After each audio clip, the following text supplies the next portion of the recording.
Eu sou Michele Cascardo, sou diretora de plataformas digitais do Grupo DNA.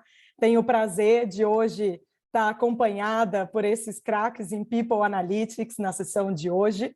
A gente vai conversar um pouco mais sobre a experiência de cada um na implementação da área de People Analytics, principais aprendizados no caminho, poder compartilhar um pouco dessa experiência e ajudar vocês que estão nesse processo aí do outro lado da tela. O Grupo DNA, muito rapidamente, a gente é uma empresa com presença em 7 países da região. A gente começou como uma empresa focada em headhunting executivo. Hoje a gente tem uma outra divisão com 5 plataformas digitais para áreas de recursos humanos, dentre elas soluções de People Analytics, e é por isso que a gente também teve o interesse de saber um pouquinho mais do que está acontecendo na mente desses líderes em relação a People Analytics. Eu vou abrir o espaço agora para os nossos speakers poderem se apresentar. Vou começar, Carolina, você pode contar um pouquinho para a gente aonde você está hoje em dia, qual a sua empresa, o seu cargo? Legal, obrigada, Michele. Então, meu nome é Carolina, eu sou responsável pela área de Employee Experience na Vortex, que é como a gente chama a área de pessoas. Também sou sócia da empresa desde 2019. E lá eu entrei em 2017, quando a gente tinha 13 pessoas, com esse projeto de construir a área, né, de pessoas e a estratégia de pessoas bem conectada ao negócio. E hoje nós temos 270. E a Vortex, rapidamente, é uma fintech de infraestrutura para o mercado de capitais, que a gente tem um propósito aí de descomplicar o mercado de capitais. Então, a gente conta com a tecnologia para escalar esse negócio que é bem operacional. Legal, Carolina, muito obrigada. Márcia, você pode se apresentar também, por favor? Claro, bom dia. Bom, eu sou Márcia, sou diretora de Gente e Gestão da Case Video. Para quem não conhece, Case Video é uma grande varejista aí brasileira, a gente está muito concentrado no Sudeste, começou no Rio, né, mas a gente fortaleceu a nossa expansão aí desde 2019, a gente está em Minas, no Espírito Santo, chegando em São Paulo. Estou super animada de estar aqui falando para vocês sobre People Analytics, né? Ser fanático por fatos e dados é um dos nossos valores, né, corporativos, e isso se desdobra aí em diversas iniciativas corporativas. Muito obrigada, Márcia. Bem-vinda, um prazer tê-la aqui. Wellington, você pode se apresentar também, por favor? Claro. Então, sou Wellington Alves, sou Country Manager na Saitel Brasil. A Saitel é um BPO Contact Center. Hoje estamos posicionados como o terceiro maior do mundo, com aproximadamente 160 mil funcionários aqui no Brasil. Estou liderando as nossas operações em São Paulo, em Curitiba, com aproximadamente 5 mil pessoas, e prestamos atendimento aí para várias marcas, e os dados são importantíssimos para a gente poder prever aí o comportamento das nossas pessoas, melhorar a nossa atuação, fazer o nosso local de trabalho cada vez melhor e também identificar oportunidades nas entregas que a gente faz aí para os nossos clientes no dia a dia. Um prazer estar aqui com vocês. Muito obrigada, Wellington. E aí, antes de começar, né, esse bate-papo, eu estava conversando com a Carolina, a Márcia e o Wellington sobre um pouco sobre a diversidade que a gente tem nessa conversa, né, de hoje, uma fintech, uma empresa de varejo que hoje tem os dados, né? Aí a Márcia estava contando que, na verdade, já nasceu com os dados na veia, o que é muito interessante, e também aí o Wellington com essa experiência de uma experiência que vem mais abrangente do que a área de RH, num negócio onde as pessoas são muito importantes, né, também aí para entregar o que é necessário. Eu começo essa conversa, né? Eu fiz um webinar antes sobre esse tema para a América Latina e eu estava comentando para eles que a gente conseguiu ver que tem várias empresas em etapas diferentes, né, da implementação de People Analytics.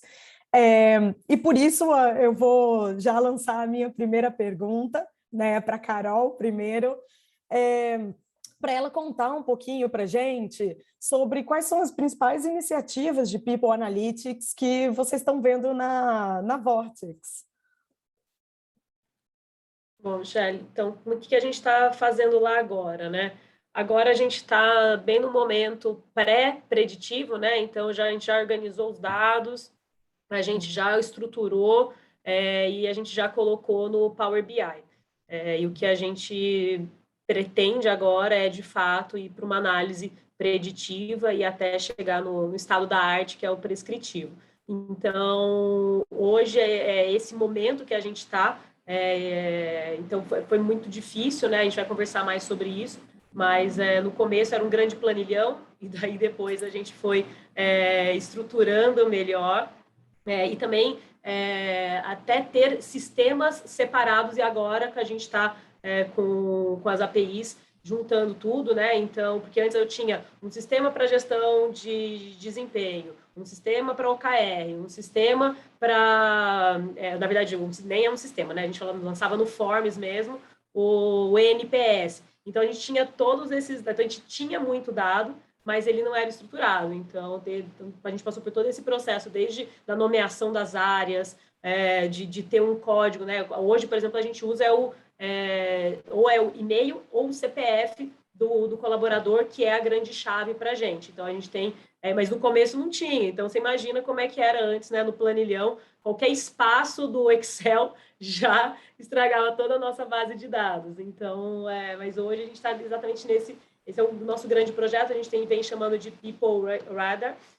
Então, esse radar de pessoas que a gente vem fazendo e também disponibilizando para todos os gestores, para eles começarem a ter intimidade com esses dados, para não ficar centralizado só na área de pessoas, tipo, isso está acontecendo, faça isso. Não, todo mundo tem acesso e todo mundo pode gerar insights com relação ao dado, né? Então, a gente está nesse momento de transformar o dado em informação. Então, é essa a nossa fase atual. Mas eu sei que aqui tem gente bem mais avançada, então a gente está aprendendo bastante nessa conversa. Legal, Carol. Foi engraçado que quando você falou o planilhão, todo mundo abriu um sorriso aqui, porque já estivemos todos nessa etapa do planilhão. Nessa fase do planilhão, com certeza. E aí, acho que 2 pontos super relevantes do que você falou, né? Um é a descentralização dessa informação, para as outras áreas também obterem o valor do People Analytics gerado pela área de RH. E aí eu pude perceber também que vocês estão aplicando, né, o People Analytics em várias áreas, né, aí subgrupos da área de recursos humanos, então gestão de talento, né, atração de talento, entre outros. Aí, e eu acho que isso é bem interessante. Porque é uma área cross, né? Não tem como, ela não é isolada, ela depende, a informação vem de outros lugares, e até porque, como a gente trouxe uma pessoa de BI agora, ela não veio necessariamente dessa área, então ela sabe manipular o dado cru ali, mas de fato ela não tem, ela precisa das outras pessoas, dos especialistas, né, em outros subsistemas, para entender melhor e fazer e gerar informação, né, e ter os insights, porque para ela, né, o BI é o dado cru, então ela é mais fácil quando você pensa só em números, né? Agora, quando aquele número vai traduzir alguma informação sobre algum movimento que está acontecendo na empresa, é algo muito mais subjetivo, né? Não é tão objetivo. Com certeza. E aí a importância de ter algum especialista sem, talvez, a visão tão aí de RH, mas que tem uma visão muito numérica que pode orientar essa equipe a obter esses dados. Legal, Carolina, muito obrigada. Márcia, conta um pouquinho para a gente o que vocês estão aí desenhando e implementando em People Analytics. Em que etapa vocês estão na Casa e Vídeo? Perfeito, vamos lá. Acho que assim, a gente...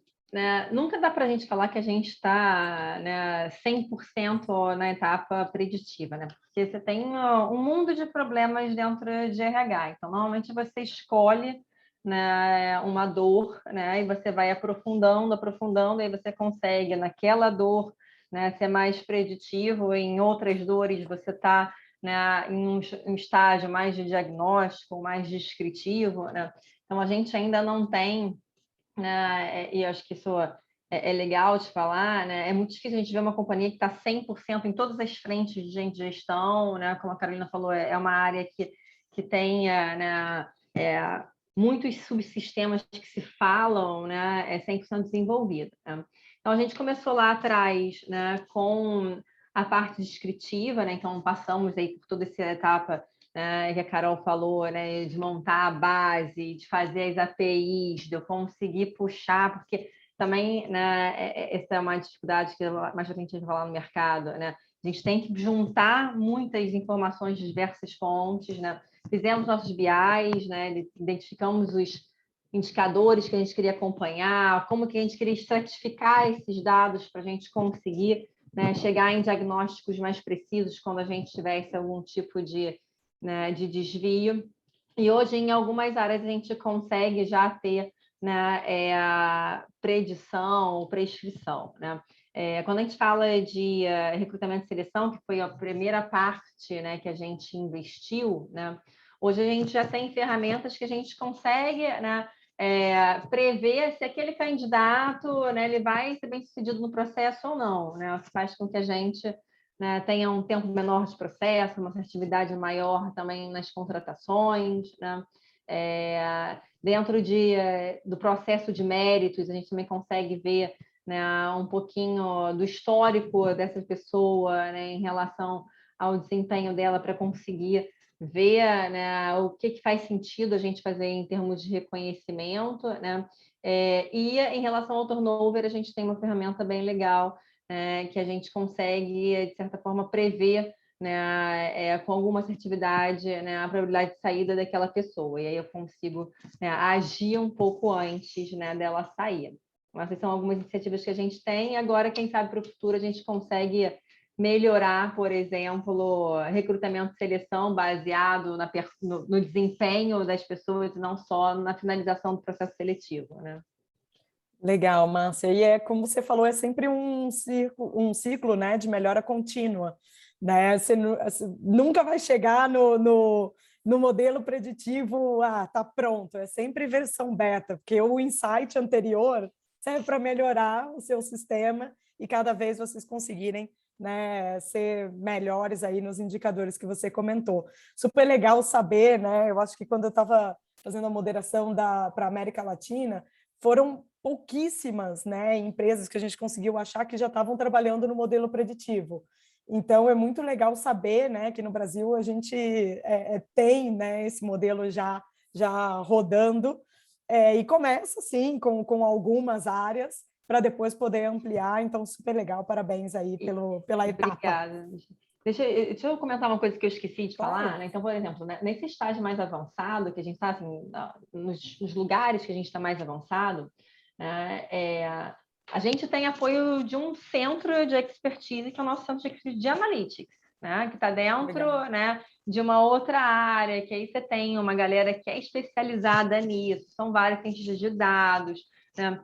Então, também é importante entender que, assim, existe um certo limite de quanto que você consegue andar em People Analytics dentro do RH se isso corporativamente não está sendo trabalhado, né? Porque você não vai conseguir ter uma superestrutura só para People Analytics dentro do RH. Então, você tem que usar um centro de excelência que vai entender o seu problema, que vai fazer o diagnóstico, que vai testar com você, né? Então, é importante também trazer esse ponto. A empresa tem que estar com buy-in para isso, né? Certamente, super bom aí. Acho que, não sei se a Carolina queria comentar alguma coisa. Não, eu ia falar isso mesmo, né? Que se a empresa não for data-driven, né? Não tem...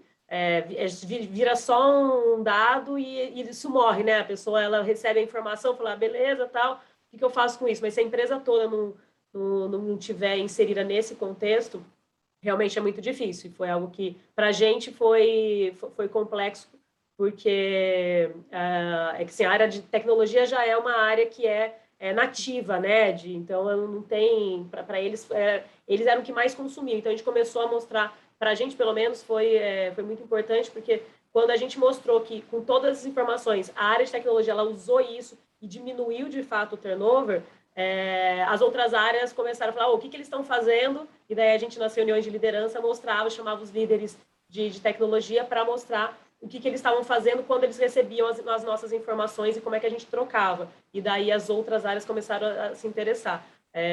Mas de fato é isso, né? Quando a área é mais orientada a dados, você tem um melhor desempenho. Legal, legal. É uma parte, cultura e evangelização, né, das outras áreas para saber usar, né, todos esses dados. E também uma cultura de verificar constantemente os dados, né? Wellington, conta um pouquinho para a gente como está sendo a experiência de vocês, né, em People Analytics, em que etapa, que projetos foram os principais aí na CIB. Eu só queria reafirmar aí o que a Carolina comentou, que realmente, se a empresa não for data-driven, ela tem uma riqueza nas mãos e não está sabendo usar, né? Hoje eu acho que o maior poder que as empresas e que o mercado tem, e que buscam, né, são informações sobre o consumidor, perfil, coisas que ele faz para poder antever, né, o modelo de consumo que ele vai ter ou a reação que ele vai fazer, como a Márcia comentou, né, tentar antecipar um turnover, né, de alguma forma. E é isso, né, o que as pessoas têm focado muito, acho que o exemplo da Amazon, né, que começou lá dando livro e atrás, há anos atrás, e criando uma base de dados que hoje ela sabe mais do que você que o seu filtro de água vai precisar trocar porque já está chegando na data do vencimento e você precisa comprar um novo, etc. Enfim, essa coisa de dados aí tá muito intrínseco e às vezes a gente não percebe e não usa a nosso favor, né? Eu vou dar dois exemplos que eu acho que é bem bacana do que a gente vem fazendo com relação a People Analytics na Saitel. O primeiro é relacionado a NPS, né? A gente, como você comentou, Michele, tem na nossa raiz as pessoas, né? A gente precisa que elas estejam felizes, a gente precisa que elas estejam motivadas, que elas queiram vir trabalhar. Então a gente usa muito as informações que elas nos fornecem para a gente tentar fazer aquele famoso você pediu e a gente fez, né? E ainda parece, não é que parece, é verdade, né? Que todo mundo está participando da decisão e que todo mundo tem um pedacinho ali no que está sendo construído.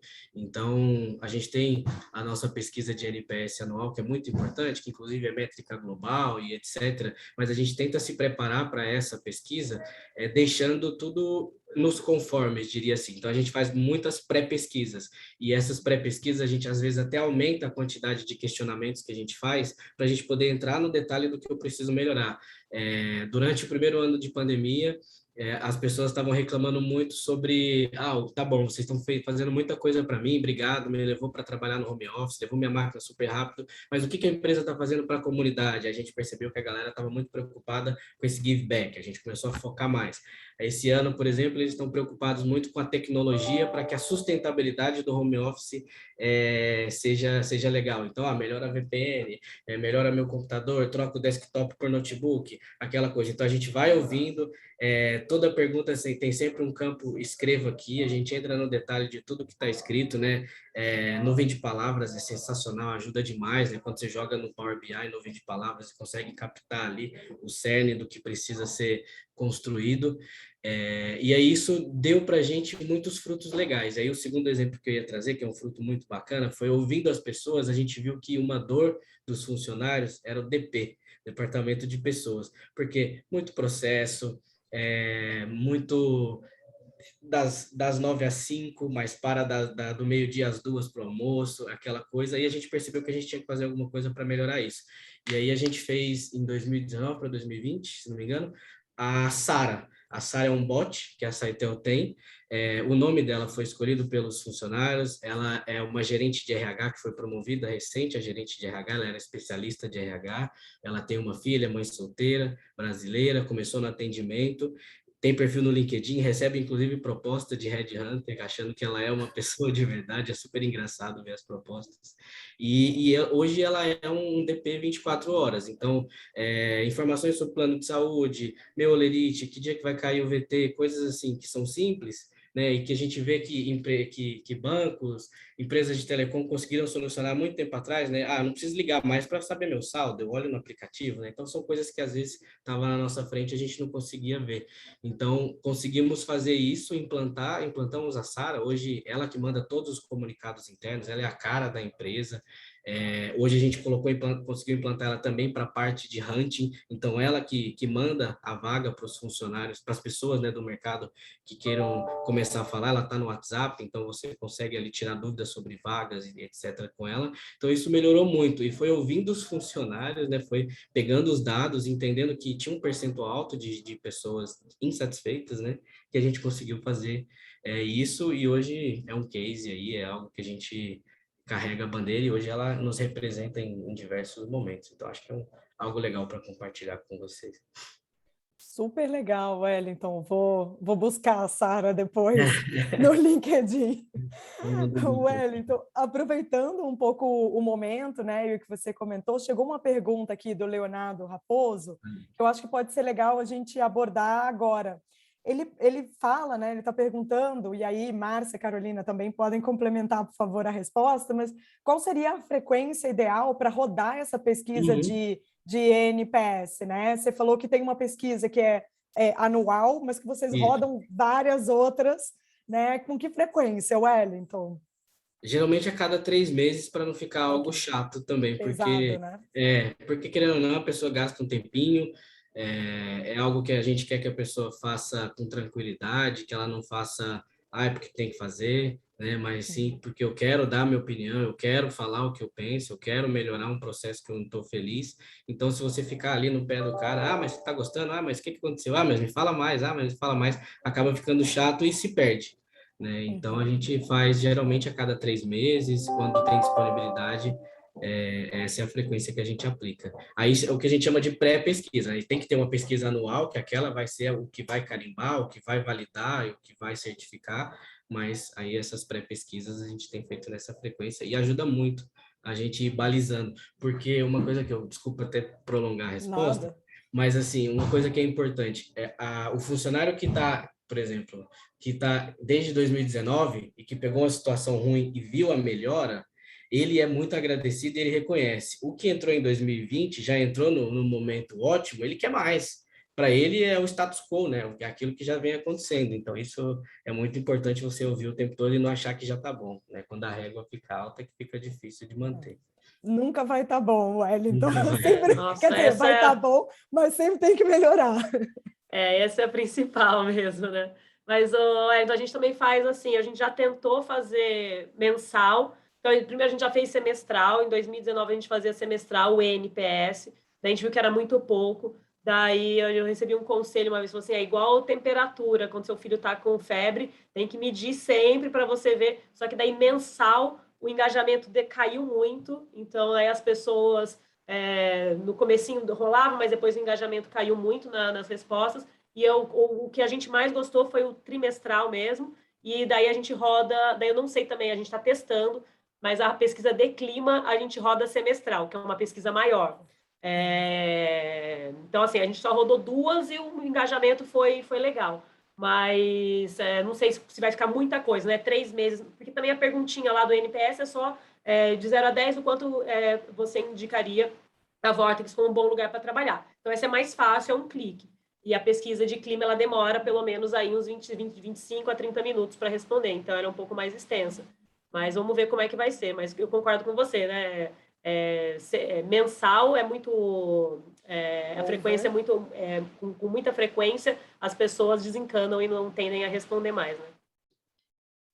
E corroborando um pouquinho do que você disse, Carol, assim, é importante separar, né, o que é NPS e o que é a pesquisa de clima, né? Então, muitas vezes, né, as pessoas confundem isso, né? Então, pesquisa de clima é um processo longo, é um processo que para você fazer outro, você tem que ter tomado ação, né? Você tem que ter, né, para você conseguir gerar engajamento, né? Você tem que ter um período de espaço, de fato, né, maior para poder, né, agir e fazer de novo, né? O NPS é uma perguntinha, né? Que é o que a Carol está falando, assim, o quanto que você indica, né, a empresa para trabalhar, né? Esse você pode, de fato, medir mais rapidamente, né? Legal, bacana. Demos uma resposta super completa aí. O Leonardo deve estar feliz. Aliás, o Wellington publicou aqui o LinkedIn da Sara para quem quiser dar uma espiadinha depois, vale a pena Vou adicionar, guardar. Wellington. Eu A gente também. tem lá na Vortex também, a nossa chama Vic, mas eu não tenho LinkedIn, eu adorei essa ideia, já vou pegar, adotar essa ideia, é muito boa. É muito boa, também gostei. Essa eu ainda não tinha escutado. Gente, vamos falar um pouquinho também sobre os principais desafios na implementação, né? Então, cada um está numa etapa um pouquinho diferente, né, de People Analytics, mas eu sei que sempre tem esses desafios para chegar até onde a gente chegou. E talvez, se vocês compartilharem isso, a gente consegue ajudar quem vai começar esse caminho agora. Então, Carol, conta para a gente, né, quais foram os principais desafios que você teve na implementação de People Analytics até o momento. Legal. Eu falei um pouquinho no começo, né, mas vou destrinchar melhor. Mas para a gente foi realmente isso, como é que a gente padronizava, né, estruturava o dado e realmente trazia, até a Márcia falou das APIs, então como é que eu trazia esses dados de todos os sistemas que a gente tinha.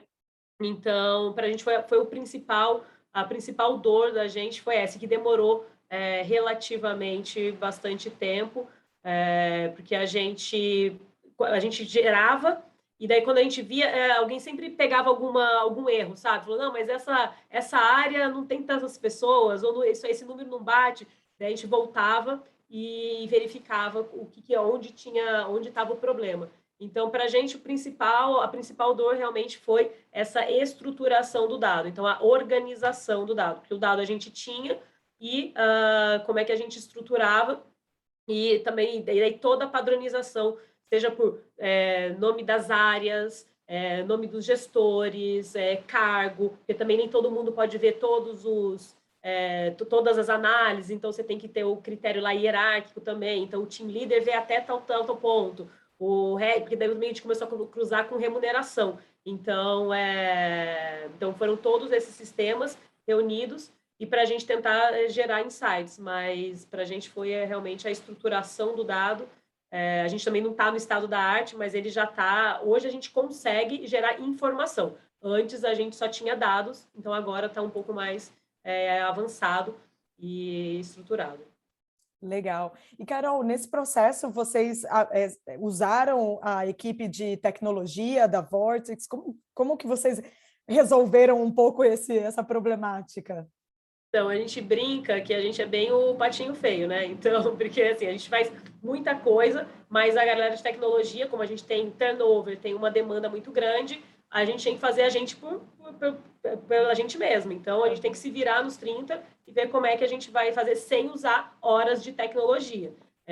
Então, assim, o que eu consegui, pelo menos assim, quando a gente vai em orçamento discutir, é a gente entender a priorização do People Analytics. E daí eu comentei antes aqui com vocês, mas eu tive uma sorte também que tinha um profissional da área do financeiro, de planejamento financeiro, que queria fazer uma mudança de carreira, e ele veio conversar comigo para saber se haveria espaço, e daí foi o comecinho, então veio o grande planilheiro, veio primeiro, e depois a gente abriu a vaga do analista de BI, e agora a gente tem uma vaga para o segundo semestre de cientista de dados. Então, a gente está fazendo a gente tem uma área de dados dentro de tecnologia, eles suportam a gente para a gente construir um data lake, para a gente ter algo mais estruturado e que combine, que converse com a empresa toda, mas na prática foi dentro de casa mesmo que a gente fez. E aquilo que a gente falou sobre a cultura, né, de dados, é a gente cada vez mais cutucar as pessoas com relação a isso, porque daí, quando eles veem o benefício, eles se interessam mais. Então, foi foi desse jeito que a gente fez. Infelizmente, não contamos com horas de desenvolvedores, mas com certeza isso é algo que está no plano da empresa, a gente expandir, porque é um problema, na verdade, geral, né? Não é uma dor do RH, é uma dor da empresa e que afeta todo mundo. Então, se a gente tem um turnover alto numa área ou numa empresa, seja na área de tecnologia, afeta a área de negócio. A área de negócio cai faturamento. Então, é cíclico, né? Então, é para todo mundo olhar mesmo. Legal, Carol, obrigada. Márcia, conta um pouquinho para a gente aí, principais desafios na implementação. Acho que complementando um pouco aí o que a Carol disse, né? Assim, de fato, acho que o principal desafio é esse que ela trouxe, assim, a gente conseguir colocar todos os dados juntos e montar, né, o data lake para a gente conseguir, a partir dali, fazer alguma coisa, né? E aí vem o segundo desafio, que encontrar ferramentas que são mais completas para apoiar a gente, né, nas predições e no dia a dia disso, né? Então, hoje, a gente vê, né, e aí para quem é, né, empreendedor ou para quem é fornecedor que está do outro lado, acho que tem espaço para caramba, né? A gente vê as soluções muito segmentadas, né? Então, a gente vê uma solução para recrutamento que vai olhar os testes, os assessments, mas ele não vai olhar depois se a pessoa recebeu o mérito, se a pessoa foi desligada, se a pessoa ficou abaixo do esperado. Então, você fazer esse ciclo de feedback, né, assim, o mais importante para você ter um modelo, né, preditivo, né, preditivo robusto, é que você tenha loop de feedback nos seus dados, né? E esses modelos hoje, né, as soluções que a gente tem hoje no mercado, eles têm muito pouco loop de feedback no machine learning, né? Quando a gente olha para outras segmentações. Então, assim, para mim, um desafio hoje, né, para conseguir dar um passo extra, né, conseguir ter fornecedores também que olhem tudo, né?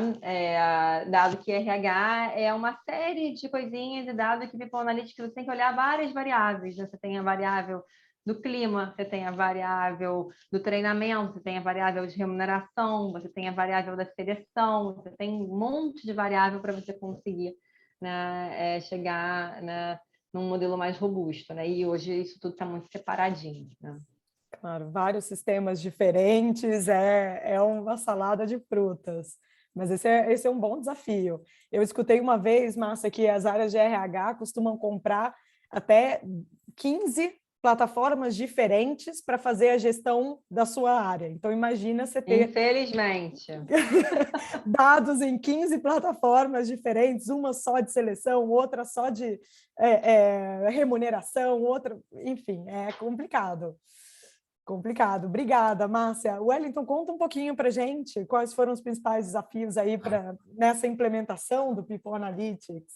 Eu acho que eu vou ficar no lugar comum, porque é realmente a mesma coisa, né? Eu acho que é a consolidação dos dados, né? E no nosso mercado aqui, eu diria que é bem complexo, porque a gente atende diversos clientes diferentes. Então, um cliente, a gente fornece a tecnologia, o outro ele já traz o sistema dele, já vem com um legado, é um sistema que não conversa com o outro. Tem cliente que a gente atende em espanhol, tem cliente que é em inglês, tem cliente que é em francês, em japonês, então vem ainda informações em línguas diferentes que a gente também tem que aprender a colocar tudo em um formato único. Mas eu acho que esse foi o principal desafio, né? Então, o que a gente fez foi conseguir sistemas que pudessem ter essa capacidade de fazer isso, né? Então, investir em um banco de dados, igual a gente estava conversando há pouco tempo, né? Investir em um banco de dados que seja confiável, que seja seguro. Então, um desafio foi convencer o time global de investir em um SQL Server para a gente, para que a gente pudesse ter licenças para os nossos analistas de BI para trabalhar. Eu fico muito, vindo da área de dados, eu fico muito feliz na Carolina falar que vai contratar um data scientist, é sensacional. A gente fica feliz, né? Estão vendo a gente, então isso é bem bacana. E criar, né, equipes que soubessem realmente o que estavam fazendo e para quê, né? Então, depois que a gente conseguiu colocar todas as informações, aí veio o desafio, que era o desafio mais gostoso de trabalhar, que é fazer as correlações, né? E tentar identificar oportunidades, porque antes, cada cliente, eu diria assim, que eu atendo, era meio que uma ilha sozinha. Então, às vezes, um cliente tinha desculpa o palavrão, tinha um baita case de sucesso, e aí o outro estava sofrendo com o mesmo tema, mas eles não conseguiam se identificar. Eu vou dar um exemplo rápido aqui de um BI que a gente criou para visualizar. Eu atendo diversas marcas, eu atendo a gestão do Reclame Aqui das marcas, né? Hoje eu tenho 22 clientes que eu faço a gestão das reclamações no Reclame Aqui. Então, eu queria entender se eu estava fazendo correto, se todo mundo tinha uma linguagem padrão. Às vezes, um cliente quer que seja mais sério, o outro quer que use emoji, o outro quer que tal, mas no final das contas, resolver o problema do cliente, que se ele chegou no Reclame Aqui, é a última instância, né, de estresse dele. Então, a ideia que eu tinha era, se a Saitel fosse um cliente e todos os meus clientes fossem uma linha de negócio, como eu estava me posicionado no Reclame Aqui. Então, eu precisava colocar todas as informações em um local só e olhar de maneira transversal. E aí a gente conseguiu ver isso e viu que uma ação que X time estava fazendo, que era simplesmente, antes de começar a falar com o cliente, por exemplo, no chat, ligar para ele e falar, olha, vamos tentar resolver aqui pelo telefone, que eu acho que é mais rápido, depois você só posta lá, né, e a gente conversa.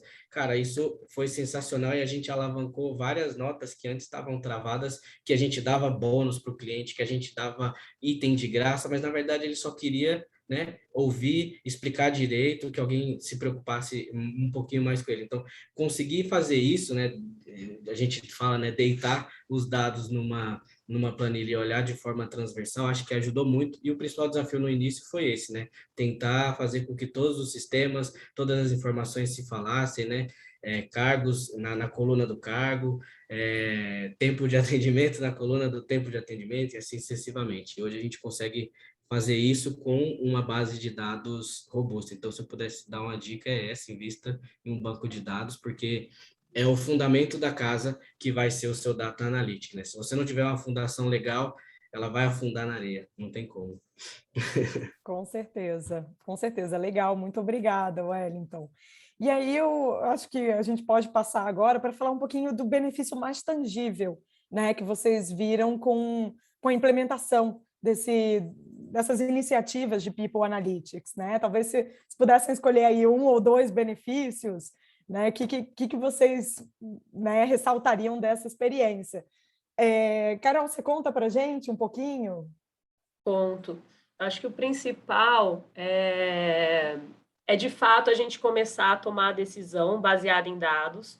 Então, antes era muito mais no cheiro, né? Então, agora a gente até acho que alguém perguntou aqui sobre cultura de dados. Uma das coisas é a gente de fato assim ser uma liderança que a gente provoca. Qualquer um que vai tomar uma decisão, você fala assim, tá, beleza, vamos tomar essa decisão, mas com base em quê? E daí a pessoa, se ela não tiver o dado, ela vai buscar para trazer para a gente. Pode ser que até a decisão não vá contra aquele dado, mas assim, é provocar a mentalidade de que as pessoas tomem decisões baseadas em dados. Então, isso foi algo que foi um grande benefício para a gente.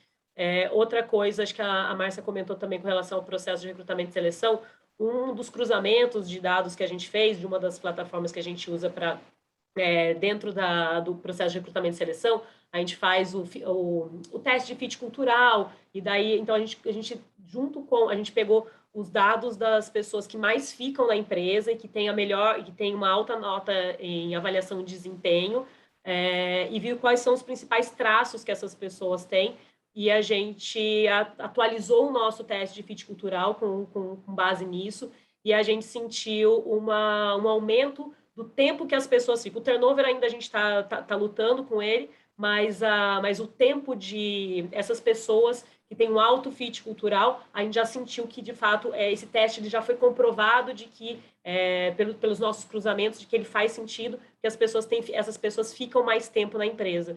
Então a gente já começa a ver alguns cruzamentos, fala assim, putz, isso aí é verdade. Então, outra coisa que também é um benefício que é uma verdade para a gente, então, o alto NPS é um baixo turnover. Então, isso já é uma verdade.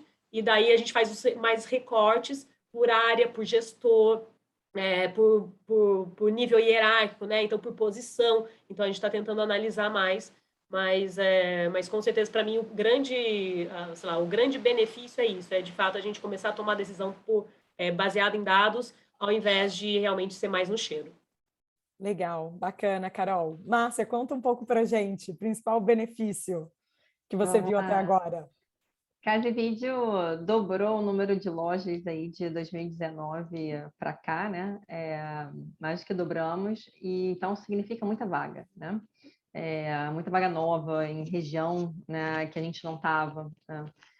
E acho que um dos benefícios da gente ter feito, né, que a gente fez assim como a Carol, a gente traçou o fit cultural, né, baseado nas pessoas com alta performance, baseado nas pessoas que a gente entendeu que deveriam, né, gerar um perfil ideal, né?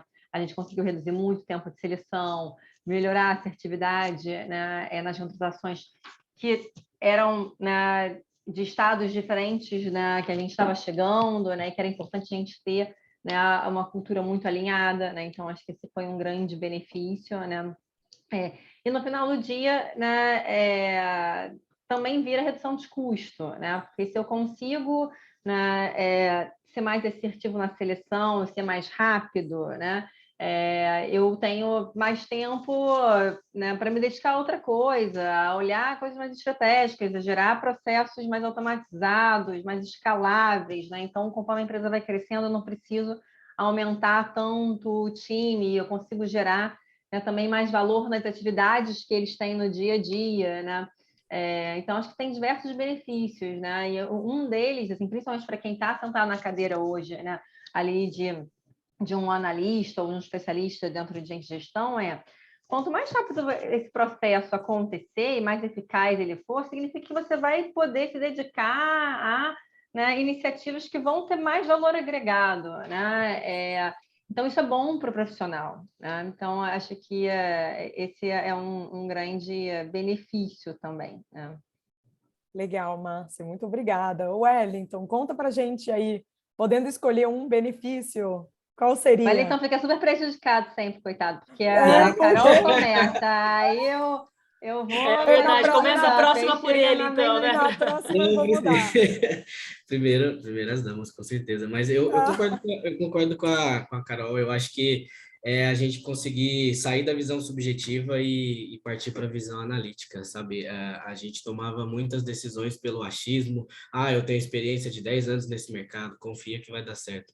Não é bem assim, né? Quando você consegue, além da experiência, que faz muito sentido, que ajuda muito, mas conseguir ter uma visão analítica, né? Ter os dados que comprovam que você está indo para o caminho certo, eu acho que facilita muito mais a tomada de decisão, né? Então, você sair do achismo e ir para uma certeza.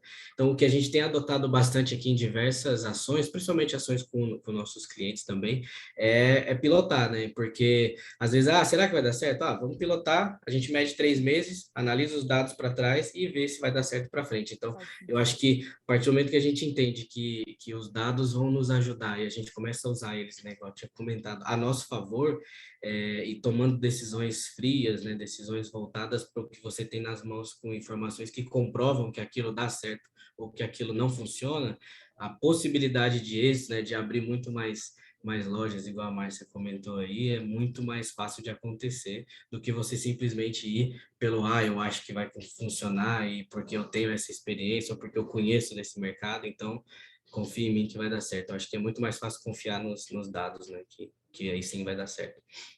E é muito difícil mudar essa mentalidade, né, Wellington? Principalmente quando você tem gente que está há muito tempo e tem conhecimento e sucesso, né, na área de atuação, é muito difícil você mudar essa cultura para focar nos dados, né? Sim. E aí, Wellington, agora eu começo por você, então.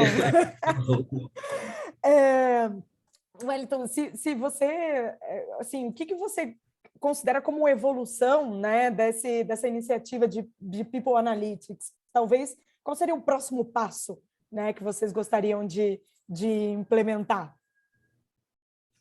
Eu acho que implementar é dar sequência ao trabalho de criar mais formas de visualizar, investir mais em visões cloud, né, como o Power BI, facilita muito. Você sai daquele envio de planilhas de 30 mega no Excel, né, e você deixa a pessoa poder fazer os filtros, as análises que ela quer. Então, eu acho que o próximo passo é os dados à la carte, né? Que é aquele dado que você proporciona as informações para a pessoa e ela monta a análise conforme ela precisa. Agora eu só quero saber de idade X até idade X que mora na região Y, né? Aí ela consegue fazer os filtros. Então, como profissional de dados, eu acho que o nosso papel é fornecer as informações para que as análises e as decisões sejam tomadas. Então, fazer esse formato, né, à la carte, esse formato à escolha, eu acho que é o próximo passo. Eu vejo muitas empresas voltando para isso, né, saindo dos databases pesados e indo para a nuvem, para que facilite isso, para que todo mundo possa, com celular, com tablet, com notebook, ver o dado, filtrar conforme acha interessante e chegar na visão que quer e na decisão que precisa. Eu acho que esse é o próximo passo. E o próximo passo, eu acho que sonhador aí é o metaverso, né? Começar a trabalhar com dados no metaverso, começar a trabalhar com salas de treinamento virtuais, mas que você consiga, né, ter ali as pessoinhas do seu lado, né, e tudo mais. Eu acho que esse é um próximo passo mais arrojado aí, mas que eu É imagino que deve o, chegar em breve também. é o sonho grande, né? É, Mas tá é bom, um legal. moonshot, como dizem, né? Talvez não esteja tão longe assim, Wellington. Talvez não esteja tão longe assim. Bacana. Márcia, conta um pouquinho para a gente, né?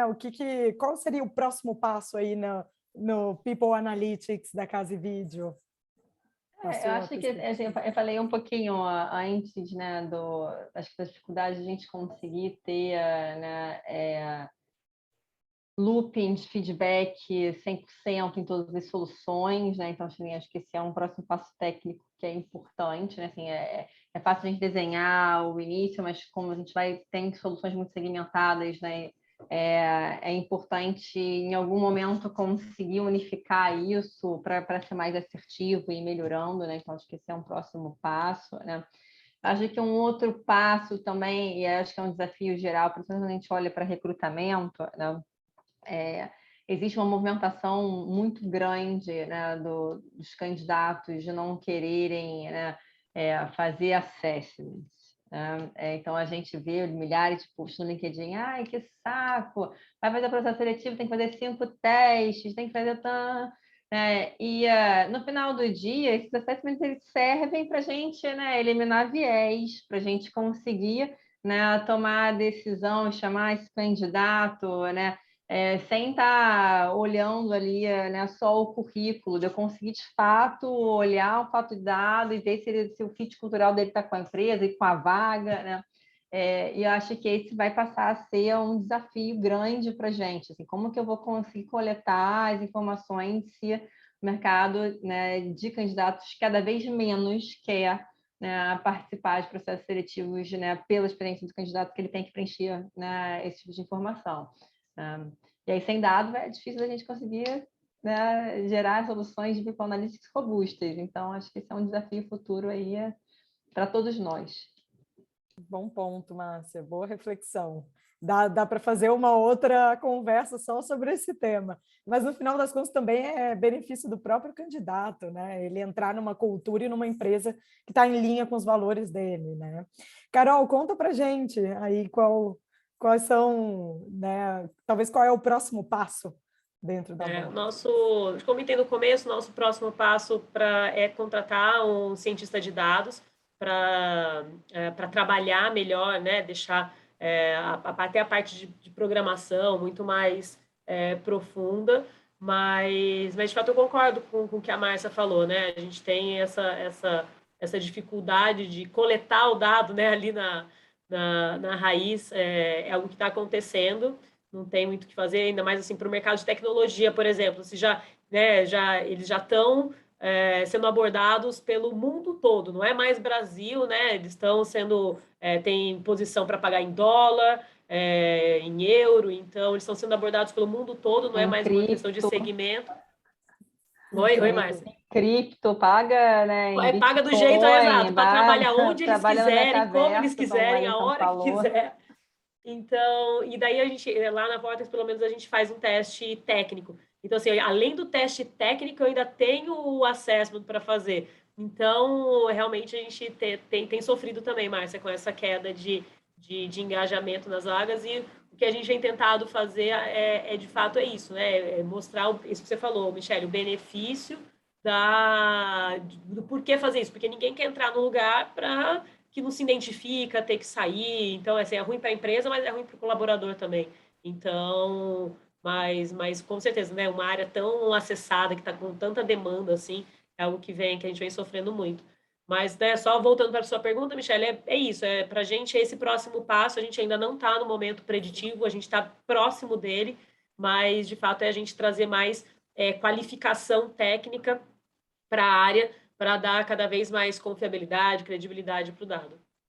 Legal, bacana. E aí uma última pergunta, bem curtinha, para a gente poder responder aqui as dúvidas, as duas perguntas que colocaram aqui no chat. Convido também os outros participantes, se quiserem colocar suas dúvidas no chat agora, mas basicamente, aí o Wellington, vou começar por você de novo.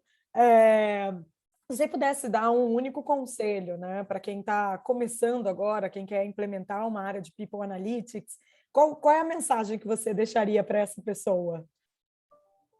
Tá, eu acho que o conselho, sem, por favor, parecer ofensivo, mas é não tentar fazer um puxadinho, não tentar pegar aquele cara que sabe, aquele cara sabe bem de Excel, ele vai conseguir montar meu banco de dados. Eu acho que os desdobramentos disso aí podem ser arriscados no futuro, né? Então, eu acho que é começar com pessoas que entendem, com um banco de dados que é sustentável, que é seguro, seria a melhor dica, porque entrando um pouquinho na parte de programação, às vezes se a pessoa não sabe, ela vai começar de um jeito que depois, se chega alguém para mexer, vai estar um emaranhado de coisas ali que a pessoa não consegue fazer um simples ajuste para trocar uma coluna, para mudar uma tabela ou algo nesse sentido. Então, acho que começar de forma estruturada, né? Como eu disse, o bom banco de dados ele é o que fundamenta a casa que vai ser ali o seu, sua data analítica. Então, acho que a dica seria essa, né? Focar em um banco de dados que seja sustentável, que seja seguro,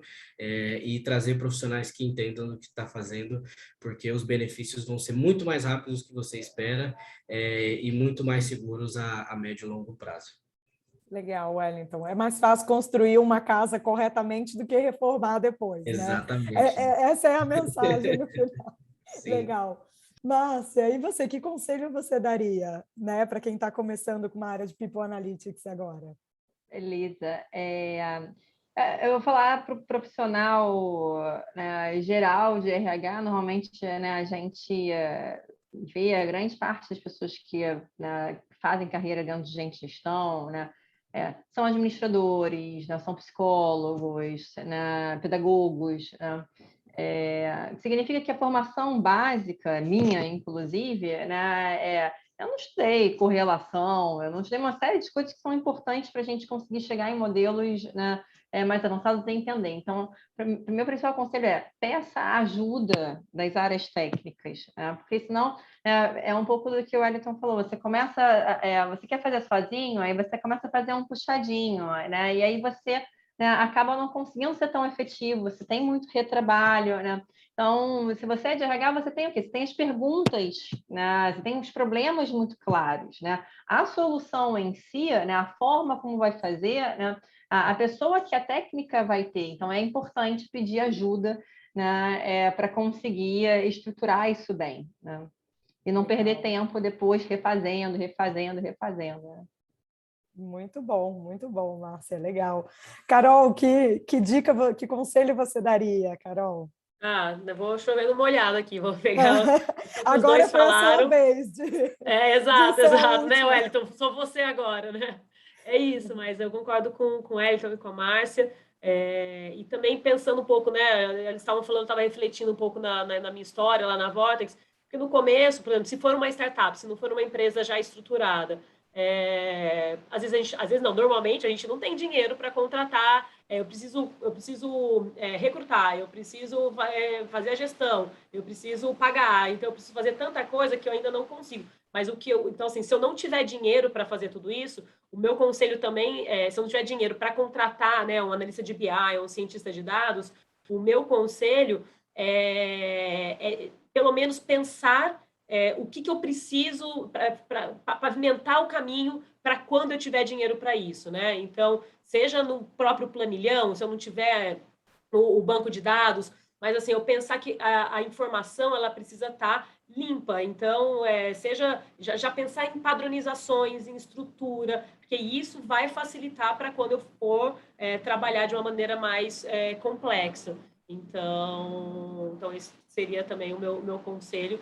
Mas claro que o ideal é muito já tendo, né, recursos, pensar nessa posição de BI ou de cientista de dados no começo, e eu, olhando para trás, eu até tiraria uma posição, talvez, sei lá, eu tiraria um recruiter e colocaria um desses para que a gente, porque daí o caminho ficaria mais fácil, com mais dados, o recrutamento conseguiria tomar mais decisões e eu economizaria tempo na ponta, entendeu? Então, seria Não meus é um conselhos. caminho tão óbvio, mas pode valer a pena, né, Carol? Exato. Legal. Bacana. Vamos responder aqui algumas dúvidas, então, que surgiram. A Suelen Oliveira perguntou para a gente se tem alguma ação na empresa, né, que vocês fizeram e que ajuda a disseminar essa cultura de dados na empresa, né? Aí eu não sei se tem alguma dica nesse sentido. Acho que eu posso contribuir. Eu tenho uma das ações que a gente fez, a gente chamou de descentralização de tech. A gente pagou, né, na verdade, para foram 8 ou 10, acho que se não me engano foram 8 ou 10 cursos de Python, e daí foram integral, porque lá na nossa política de educação, a gente sempre trabalha com coparticipação, a gente nunca paga integral, mas nesse caso a gente abriu esse projeto, e daí as pessoas se candidataram, mas também com a obrigação de devolver isso. Assim, depois de fazer o curso de Python, eles teriam que implementar algum projeto com dados na sua área e voltar e apresentar. Então, a gente fez um ciclo, e daí deu tanto certo que agora isso já virou semestral, então a gente vai fazer sempre essa, e a gente ia ampliando, cada vez a empresa crescendo, eu consigo trazer mais recursos para fazer esse investimento nas pessoas com relação a Python. Legal, super Eu consigo bacana. dar um exemplo também que eu acho que é bacana. A gente eu precisava ter análises mais assertivas em termos de melhoria de qualidade, né? Principalmente qualidade no atendimento. Então, a gente percebendo isso e entendendo que a gente precisava de pessoas mais analíticas, a gente pegou os nossos profissionais que são líderes hoje das áreas de continuous improvement, que todos são black belt, COPC, etc. E a gente montou um treinamento interno de yellow belt voltado para Six Sigma, né? Identificação de causa raiz e análise em cima dos dados. E a gente está treinando 100% dos nossos analistas de qualidade, de projetos, processos e melhoria contínua nesse treinamento de Yellow Belt. É um treinamento de 5 dias, dado pelos gerentes da área, em que depois eles têm que fazer um projeto também, apresentar esse projeto de melhoria em 30 dias para uma banca, e a ideia é, até o final desse ano, formar 140 analistas aí de dados e ter aí possibilidade de fazer análises melhores. E esse é um exemplo bacana de como, às vezes, a gente tem um talento dentro de casa, que a pessoa se sente extremamente motivada, porque ela está se colocando num papel de, eu sou o mentor, eu sou o líder, eu levo a informação, eu estou passando. Muita gente tem muito esse viés, né, de gostar muito da sala de aula, de gostar muito de repassar o conhecimento. É algo que praticamente custo zero e que você consegue replicar de forma massiva e rápida, né, um conhecimento, e o retorno é muito bom. Então, é uma forma muito legal de disseminar a cultura de dados aí, observar essas oportunidades. A gente tem um evento anual que acontece, que é o Dia do Fanático por Fatos e Dados, né, e a gente fala para a empresa inteira sobre as nossas soluções, sobre o que significa ser fanático por fatos e dados, né? A gente sempre traz alguém do mercado também para falar um pouquinho, né? Em relação ao treinamento, a gente tem alguns treinamentos, né, que ficam na Casa do Saber, que é uma plataforma online que a gente tem, né, para as pessoas, né, se desenvolverem. A gente acredita muito no protagonismo do desenvolvimento, então todos os cursos são liberados para todos os níveis, né? Então existe uma trilha ali de Power BI, de SQL, de Excel, né? A ideia é que ano que vem aí é uma meta de 23, vou dar um spoiler para se tiver alguém da Casa de Vídeo assistindo aí, né?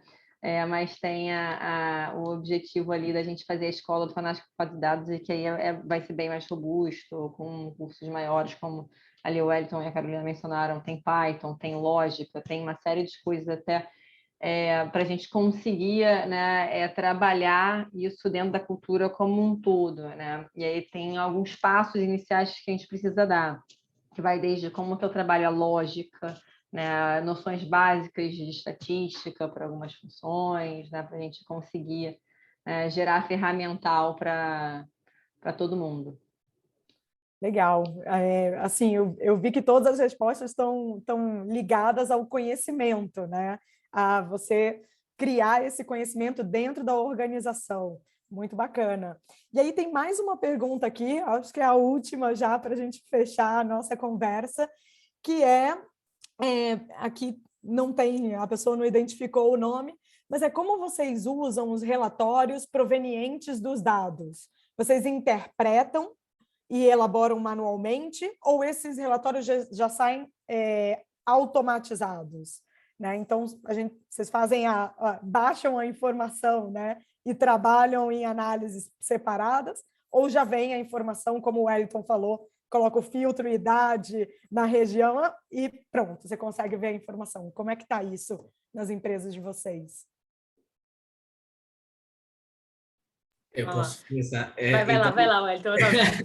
Aqui a gente está conseguindo fazer bem automatizado, né? E aí a gente, como comentei, né, e fez um investimento em SQL para ter um banco de dados que conseguisse suportar informações de bastante histórico e diversos tipos de informação.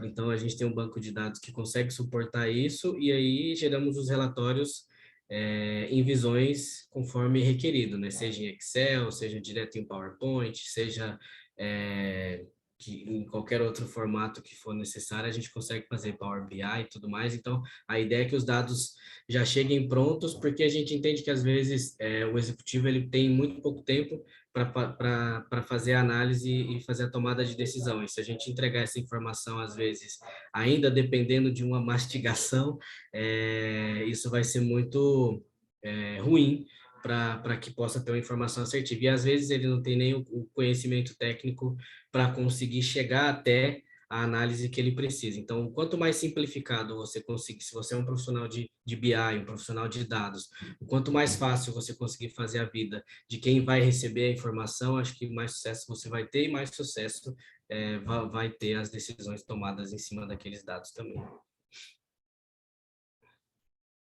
Os nossos, assim, complementando um pouco o que o Wellington falou, assim, os nossos a grande parte deles estão no BI, né? A gente tenta, né, reduzir o tempo de todo mês eu tenho que fazer aquele relatório, então a informação tem que estar, né, num painel que eu já vou pegar ali, eu já vou mandar direto, ou a gente vai acompanhar, até para a gente poder também descentralizar, né, a informação, né? Então tem painéis que os gestores têm acesso, né? Que os business partners têm acesso sobre, né, as regiões deles, né?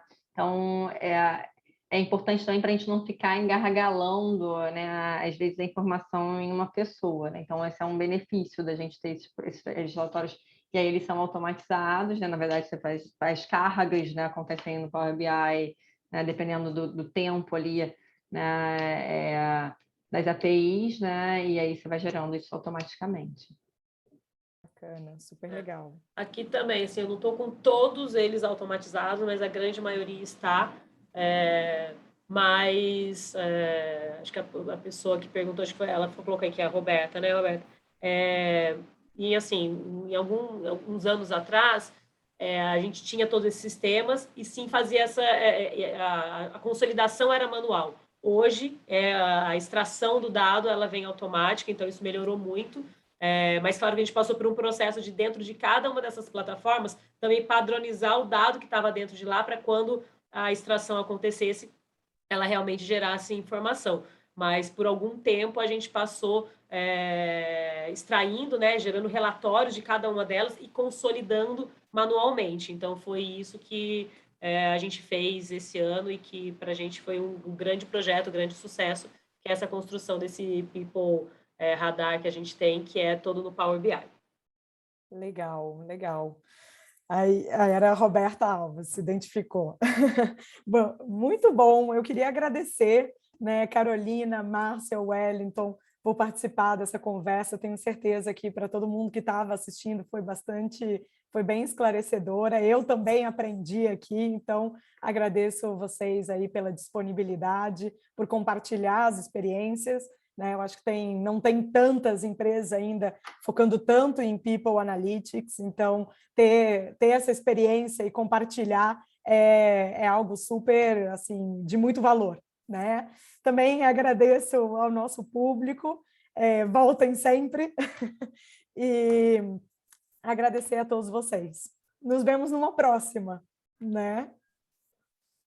Tá ótimo. Valeu, Michelle, pelo obrigada. Foi um convite. prazer estar aqui. Bom dia a todos. Tchau, Tchau, tchau. tchau. Tchau, gente. Um abraço.